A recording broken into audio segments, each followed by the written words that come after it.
ขิงพองสวงหามาหักกันนั้นมือยามนั้นหาสองก็เลกีบแค่ลาห้องตรงเนลีมาซอยสี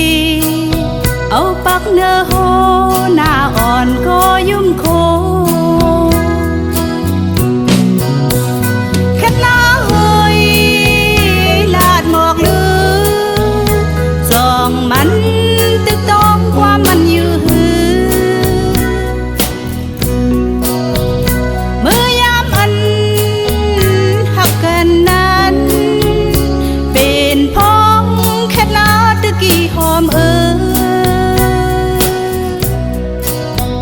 มันลาดว่า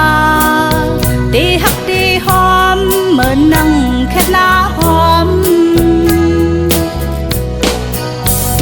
เมื่อเลี้ยวแค่ลาตึกหอมอยู่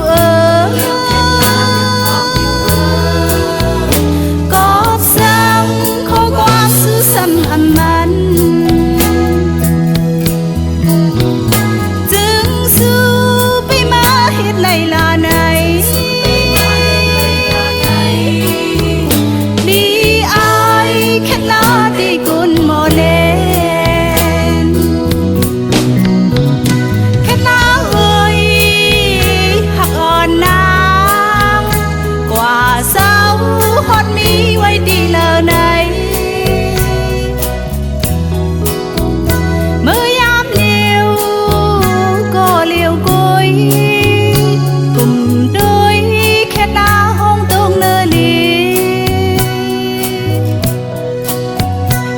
โคค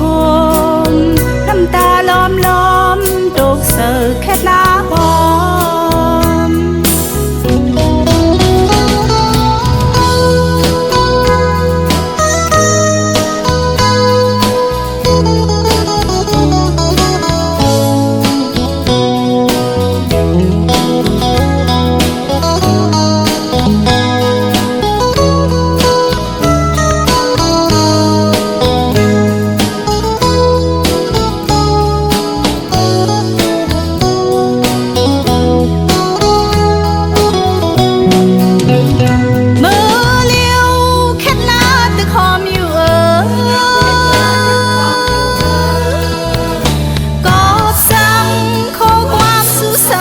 มันจึงสู้ไปมาเหตุไหลลาในลีอายแค่ลาตีกนโมเลแค่ลาเอ้ยหักอ่อนนางกว่าเศร้าฮอดมีไว้ดีเลอใน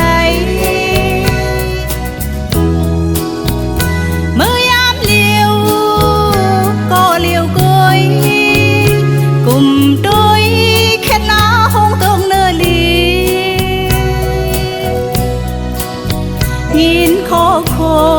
มน้ำตาล้อมล้อมตกเสือแค่ลา